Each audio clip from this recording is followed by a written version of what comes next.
Bismillahirrahmanirrahim. Allahumma salli ala Sayyidina Muhammad wa ala ali Muhammad kama sallaita ala Ibrahim wa ala ali Ibrahim innaka Hamidum Majid. Allahumma barik ala Muhammad wa ala ali Muhammad kama barakta ala Ibrahim wa ala ali Ibrahim innaka Hamidum Majid. Rabbi shrah li sadri wa yassir li amri wahlul 'uqdatam min lisani yafqahu qawli. Bismillahirrahmanirrahim. So in this video, what I want to do is help you to understand and help you to pick up some things that is going to help you to improve your chronic conditions, whatever they may be. Okay, so it doesn't matter whether it's autoimmune conditions, doesn't matter whether it's cancer, it could be hypertension, it could be mental health. It doesn't matter, because what I'm going to share with you today are some really fundamental issues that is affecting us, affecting all of us, regardless of what we're suffering with and who we are. And if we can improve those areas, then whatever we're suffering with can ultimately improve, and in some cases resolve completely as well. Okay, so just as an introduction to myself, my name is Halima Hajat. I am a holistic consultant, and I come from a pharmacist background. So I did all of the pharmacist side, and now like I've done hijama and a lot of work into somatic experiencing and a lot of studies in trying to understand actually what are the deeper levels in which the body works, and how can we treat a lot of these ongoing problems, ongoing chronic conditions, by looking at it in a different way. Okay. Now just to kind of set the scene, I want you guys to try and understand or realize that the amount of chronic conditions that we have now is nowhere near to what we had around 30-40 years ago. Nowhere near. Like, I remember sitting down with my granddad, and when we talk, and even my uncles and my parents, and they share stories of what they did back in the day, etc. There was obviously a lot of challenges that they had, but one of them was it was a very rare thing if you had cancer. It was very rare if you suffered from something very chronic, and so you wouldn't see that much when it comes to illnesses. Yeah, people did get ill, but it was nothing compared to what it was today, right? And is that something you agree with? Because for me, it feels like everywhere I look, there is a chronic illness or cancer or some kind of autoimmune disease or just something. And it's like there's like people within the family, and every time you go out, whether it's your colleagues, your friends, your work, something, someone, somewhere is suffering with something, right? It's really, really common right nowadays. Now, and just to put it in perspective, at the moment, so in last year, in 2021, there were approximately 4 million people in the UK that have an autoimmune condition, right? And an autoimmune condition, if you don't know what that is, it's essentially when the immune system is active, so it's working, but it's got to a point where it's now kind of flipped a switch, and it's overactive, and it's stagnant in that place now where it's active more than it needs to be, so much so that essentially it's attacking its own body. And so it's a lot of these kind of flare up inflammatory type of conditions. Crohn's disease kind of is an autoimmune disorder.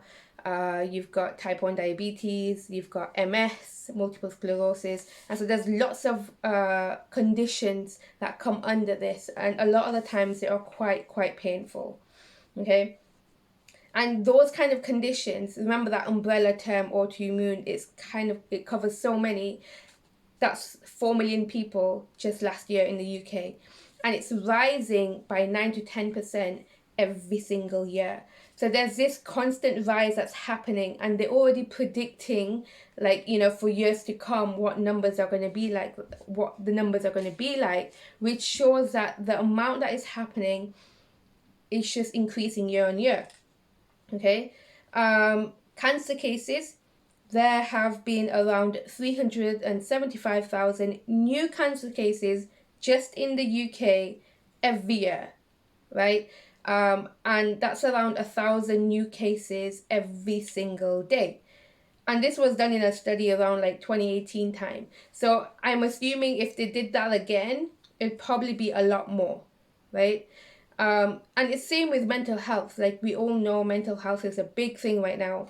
And it's increased about fivefold over the past 20 years or so, right? And it's just, again, by 2030, they've got an entire prediction of by 2030, they expect a certain level of medical conditions. And it's horrific. It's horrific at what the numbers are telling us. So what I would like to do is I'm going to, look at this from a different angle in the sense of, what's changed. So if years and years ago, there wasn't as many chronic conditions as there is now, what's changed from then and now? Okay. And, I would love to open the floor to you, but of course you're watching this as a recording.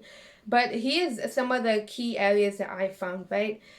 Number one is back then, the lifestyle they had then is there was a lot more community. There was a lot more community. There was a lot more, everyone knew each other. Everyone visited each other. Like, I remember my granddad used to say that there were neighbors and stuff that used to come to the house and sit all day long, and they used to just chat and talk and do whatever, right? But they used to all spend time with each other. So there was this kind of more community vibe going on. So over time, we're kind of more into our own lives now, right? Number two, the work, the time, I guess, time. So they had more time. They still worked back then, but it felt like they had more time to do things. Whereas now it feels like the lack of time is time is very scarce. Okay. Another thing, by the way, these are things I'm just saying at the top of my head that I'm realizing. So I want you to also think about things that have changed over time, right? Number three is, I think, obviously, over time, women have started to get more into work and things as well. So back in the day, it used to be the man used to traditionally go to work. The woman used to stay at home. The mom used to stay at home and tend to the family, look after the home. And so there was this kind of like structure, I guess, in the household. And nowadays, obviously, we have more men going to work. We also have more women going to work. And so there is kind of more of, I guess, a working atmosphere going on. Okay, so that's a change. What else is there? Food is probably the biggest one, and we're going to talk a lot about this in a little while. So when it comes to food, there were they didn't really have a lot of chicken and meat and stuff back then. It was a very rare thing to have. And so it was limited, right, in terms of how much they ate. Whereas these days we consume our poultry excessively, I guess, especially if you're living in an environment where there's a lot of halal butchers around, you're probably consuming a lot of poultry, okay? The quality of the food has changed, right? So before it was more about fresh veg, fresh stuff. You get what was available, etc. Nowadays, everything, all the food has been made to convenience, right? And it's been made to meet demand. And therefore, the processing that's happened in these foods have gone really, really high, which means the nutritional value that you get from the foods has gone down, and in some levels are also a little bit toxic as well, or affects us negatively. Okay, just as an example, the milk quality that we have these days compared to what they had back in the day is completely two different types of milk. Okay, so my mother-in-law mentions that when they had the milkman drop the glass milk bottles off at the doorstep, it used to be the kind of milk that had the cream on the top. And that was like proper fresh farm milk. And nowadays, if you go to the supermarket, it's not likely that you're going to find anything like that at all, right? And that's because it's been homogenized, it's been pasteurized, it's been processed, and it's been made in a way to, number one, meet the demand. So obviously they need to alter the way that they farm the animals and tend to them and what they feed them, etc., to try and get a mass amount of milk. So they're obviously like doing a lot in that process. And then they obviously need to change the milk and, you know, adjust it in a way, add stuff from it, take away from it, etc., and do it in a way that it's got like a long shelf life as well, right? Because when we go to the supermarket, once the first thing we'll do is we'll check the date and we'll get the one with the longest date, right? So it's like we're living in this age of convenience, and because of that age of convenience and because of the fact that there's a lot of demand for it as well, these processed foods, these processed milk and whatever it is, all of this is literally we're eating all the time, and that was very different to what it was back in the day. Okay, that's a big thing. Another thing that's changed from back in the day to now is technology, right? So they obviously didn't have mobile phones and all of that stuff. They actually sat down and spent time with each other.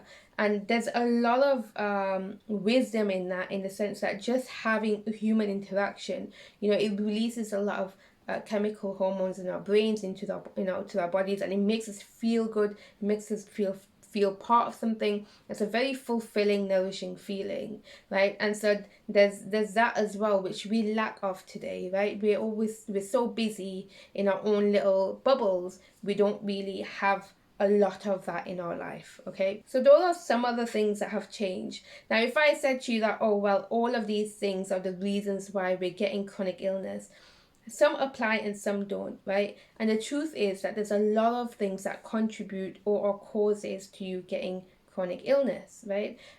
Things like age, like, which we can't control, right? So the older we get, we are naturally and more prone, more likely to get problems, right? Other things are genetics. So depending on what genes you have and what your family history is, if you have family history of a certain medical problem, you are more likely to get that, that condition, because it's in your genetics, it's in your genes, right? And so there are a lot of things that we can't actually control in terms of us being more likely to get something. However, there are a few things that we can control, and that's what I want to do today. I want to highlight to you the things that we can control, how we can control them, what we can do with it. So in this session, what I want to do is share with you, try and give you a highlight of why these chronic conditions might be happening, and give you 2 steps, 2 areas that we can focus on, that you can take away and implement into your life to see if that's going to help you improve your chronic condition, okay? Now, before I address the 2 areas that you can make changes in your life, it's really important that you understand what is it that is actually happening in your body, okay? Now, just to give you some an example, right? What happens is your body has this natural way that it works. So I want you to think about this line, and this line represents your kind of natural state. Like, this is the optimal way that your body works, right? It needs to kind of be at this balance. It needs to have a harmony. It needs to be calm in your body, right? For it to kind of work in a way that it needs to work. Now, what happens is we are exposed to lots of things that creates like a response in our body. So, for example, if we fall down, right, and we hurt ourselves, right? So what happens is we fall down, we hurt ourselves, and we hurt our knee, and just say we have a cut on our knee, right? And so we're bleeding now, right? So we've got a level of hurt. So what this happens is this heightens the body, the internal state of our body, and it's like a high alert, right? It goes on high alert to say, hey, something's been hurt, right? An alarm goes off.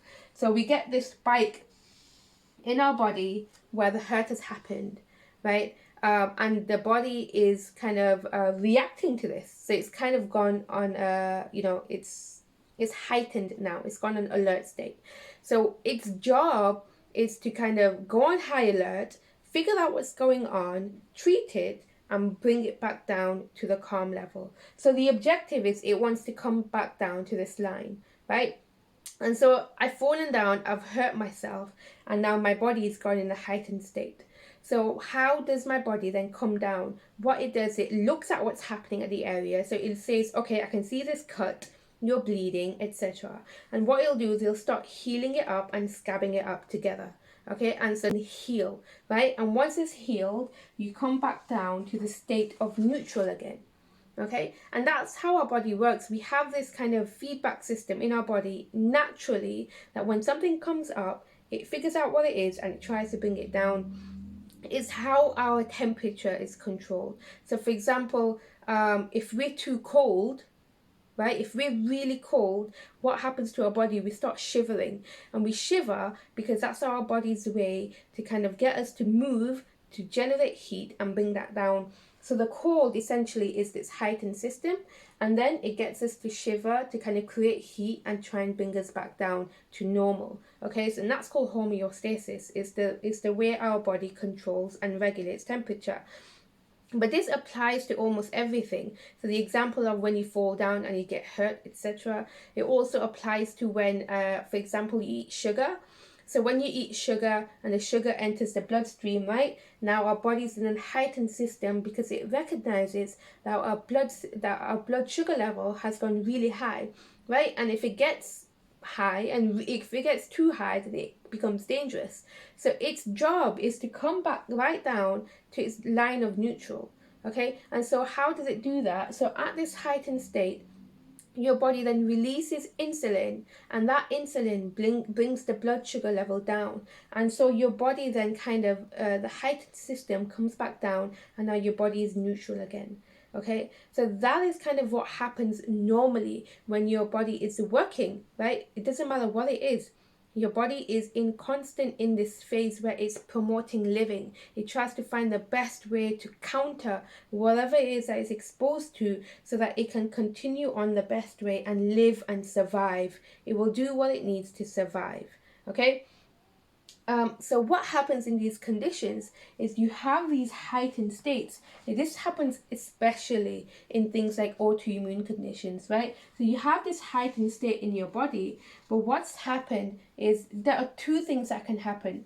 Either it comes back down, but because it's something that's affecting you on a regular basis, you find that it kind of comes up and down, up and down, up and down, and it's doing that so much and so frequently all throughout the day, every single day, that over time your body just kind of ends up creating a new normal and essentially just becomes like that, and it doesn't come back down, right? And that's what happens with blood pressure. That's what happens with diabetes. So what happens is, because if you, for example, are having high blood pressure, you might have a high blood pressure and then it might come down, it might go high again, it might come down.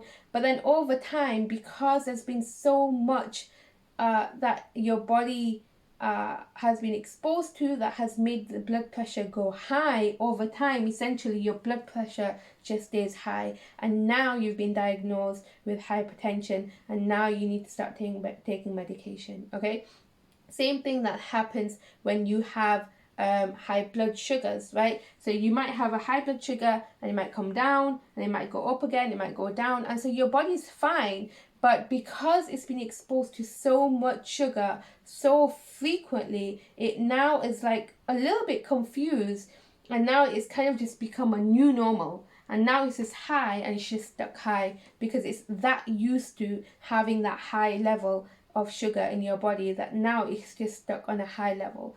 So now what happens is your entire body is stuck in this heightened state. And this heightened state means the neurochemicals in your brain are being released on a consistent basis. It means your body, the inside, your organs, your tissues are like extremely, extremely sensitive, and almost like, you have flare-ups in certain areas, right? And you have pain in certain areas. And this is a lot of what causes conditions, is this heightened state. And what happens in the neurochemicals, the transmitters, the hormones, everything that's released in this kind of, in small doses is fine. But when it's kind of being released on a long scale, and it's just constantly in our bodies all the time, it ultimately, at some level, it's killing us, right? Because we can't have too much of it. It's actually not good for us, okay? So that's kind of one level how it works. Another level of how this works is, say you've got your line, and that is your living, right? Your body is kind of, your body wants to stay on this line. That's how its immune system works. It wants to promote living. So maybe sometimes what happens is you create a heightened response. Maybe something happened in your life. Maybe someone passed away.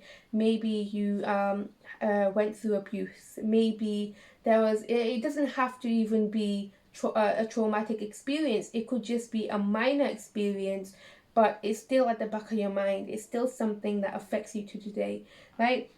So what happens at that experience or form of trauma or that life event that happened to you, that created the heightened response in the body. But somewhere what happened is it wasn't able to come back down, right? And instead your body went into a freeze response, right? And it's just stayed like that. And your body has never been able to come down. And what I will ask you is, I will get you to think about if there's anything in your life, whether it's as a child, as a teenager, whilst you're an adult, that if you remember it, and usually it might be to do with someone around you, could be whatever it is, but when you remember it, it kind of brings it all back up. You start to feel like, you might start to feel those emotions resurfacing, right? That is a prime example of this happening here. That means that you've had this heightened response, those emotions got stuck. And so it's still there in the background, but if you think about it, you can feel that heightened response. But if you try and suppress it, you don't think about it on a day-to-day basis. But what is happening is inside your body, this heightened response is still there, which means it's still affecting your brain, and it's still affecting your physiology, it's still affecting your body, it's still affecting your organs, right? In order to bring it down, you need to go back to this point where whatever happened, and you need to find peace with it. Okay, that's the only way that you're able to heal from that experience and bring the body back down to neutral, right? And I've obviously simplified it.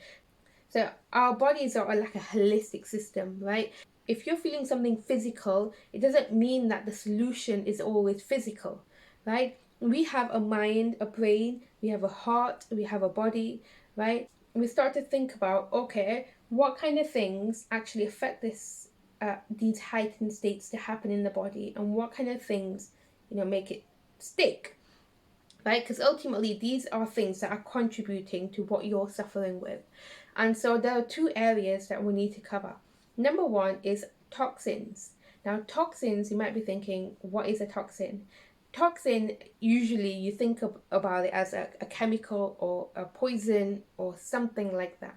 But here in this case, a toxin that I'm referring to is something that is quite harmful to the body, right? And toxins are available in our food, they are available in our drink, they are available in the air that we breathe, they are available in the technology that we're surrounded with.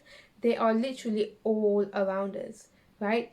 And every time we are exposed to it, guess what happens? Our body goes up into these heightened state of reactions, right? Into these responses.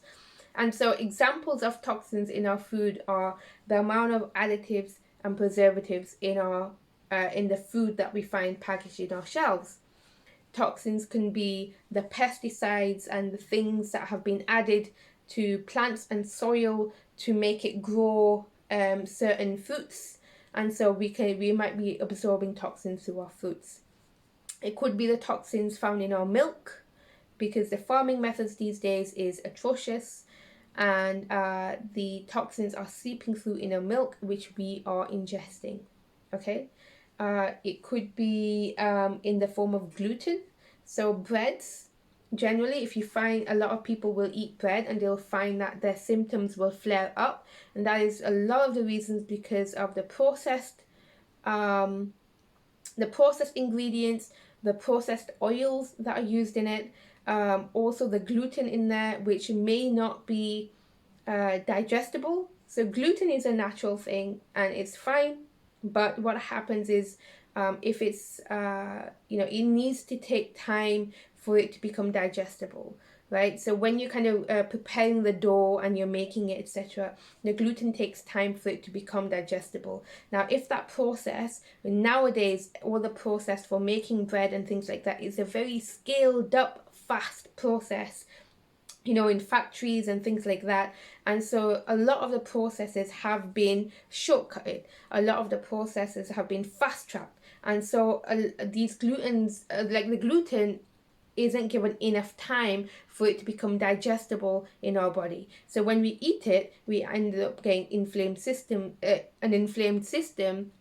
body, inflamed symptoms, because we're not able to digest the gluten properly, and it's causing us problems. Okay, so what can you do in order to kind of fix those things is to try and eliminate toxins from your diet, right? So try and eat clean, closer, like eat more veggies, plant stuff, try and limit or reduce the amount of milk, or at least try and locate more fresh farm milk, right?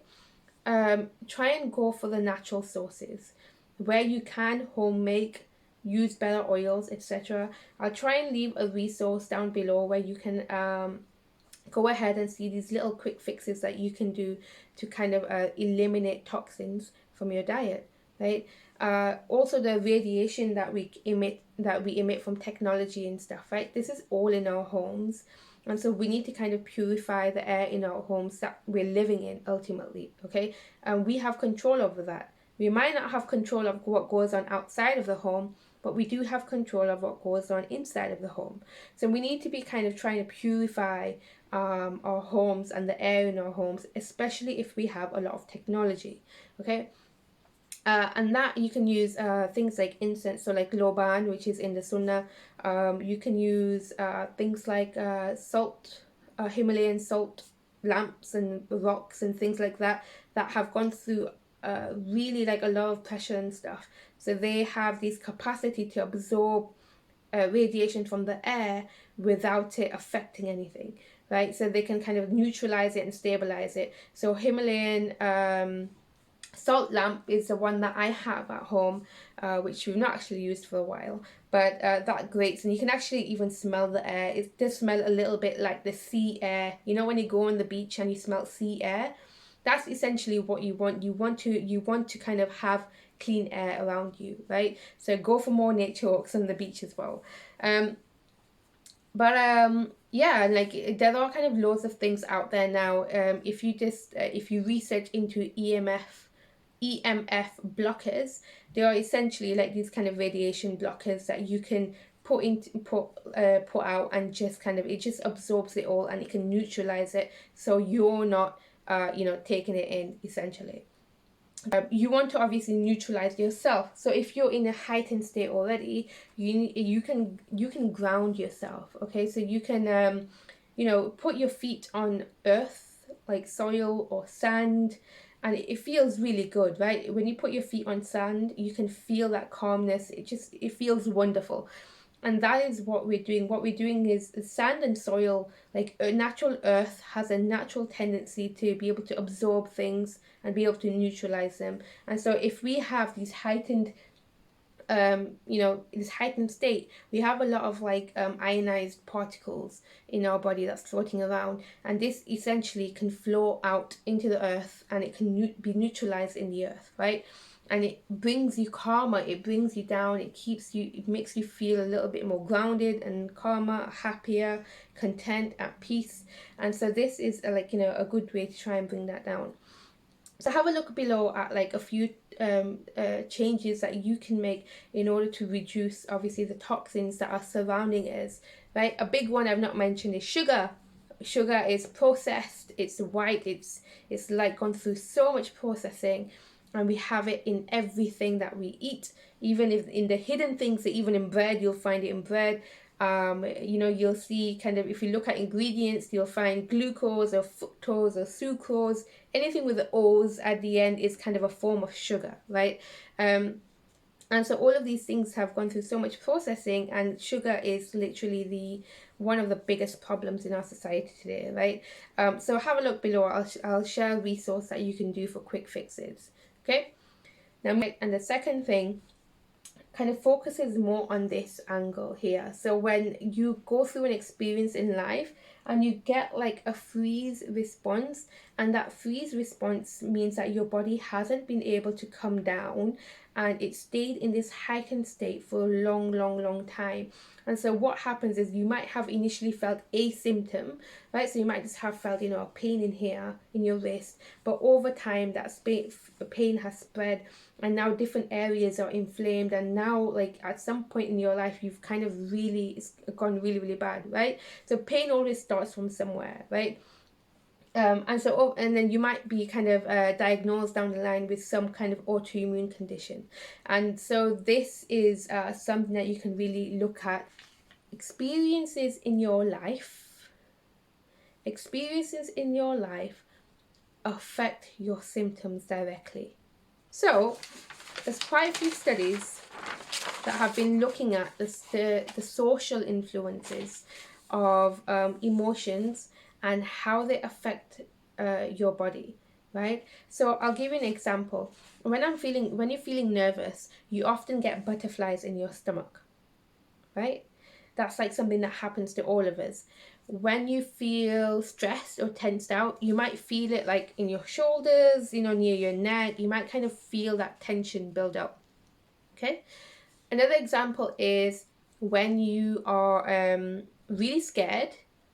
When you're really scared, you might actually urinate yourself. You lose control over your bladder and you urinate yourself, and that happens in cases of fear.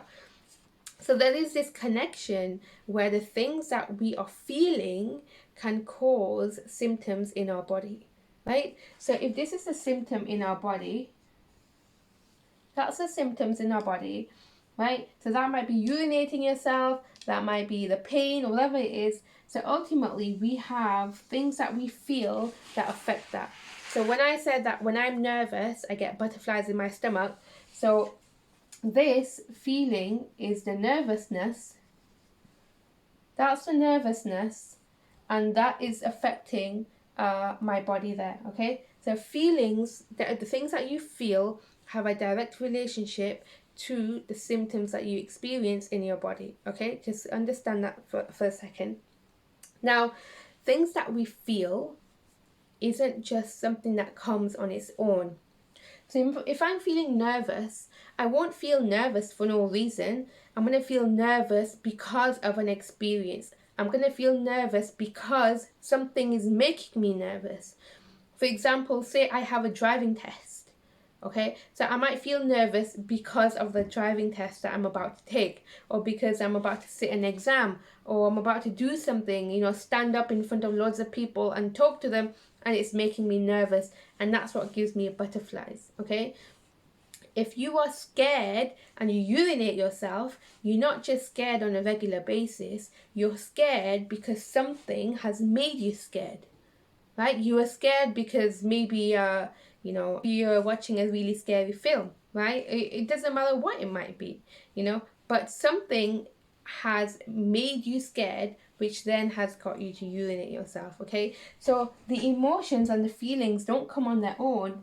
They come on our life because of our life experiences and the things that we are taking in from our environment, right? So the things that we go through in life makes us have feelings, which then affects our symptoms in our body, right? And so this is a very direct link in terms of the chronic conditions you feel, right? So some examples is this is some research I've done just from following doctors and various health professionals, and they've kind of noticed these trends within their own patients. Some of them have even done studies on them. So these are some of the things that have been picked up, right? So children whose parents are stressed, okay, so the children are not stressed, they have parents who are stressed, okay? Those children are more likely to develop asthma, right?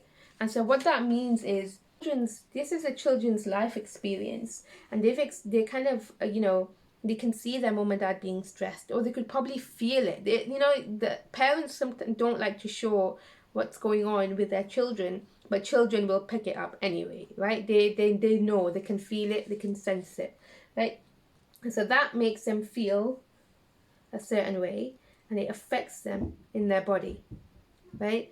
And so children whose parents are stressed, the children have taken it in, and children have been developing asthma. And so there's this general correlation now that if parents are stressed, children are more likely to develop asthma. The same with childhood traumatic experiences. So if children have experienced something traumatic in their childhood, there are more risk of lung cancer, just like that. Even, and this is not like straight away, this is like as they get older, right? And it doesn't even consider smoking as a factor or anything. It is literally, if you have a negative childhood experience, you're automatically more likely to develop lung cancer. And so we're starting to see these trends that your life experiences affect your feelings and affect, therefore, your physiology. It affects your organs. It affects your body internally, right? There was a Canadian study, right, that if you're abused as a child, so if they experience that traumatic experience as a child, their chance of getting cancer goes up by 50%, right? Because they've experienced some form of trauma in their life. And just like how I mentioned, like about the freeze response here, a lot of the times in these cases, what happens is children don't really know how to regulate themselves because they're children. They don't know how to kind of, if they feel angry, if they feel sad, they'll just do whatever they need to do, but they don't really know how to control their emotions, how to manage them, how to do it in the right way.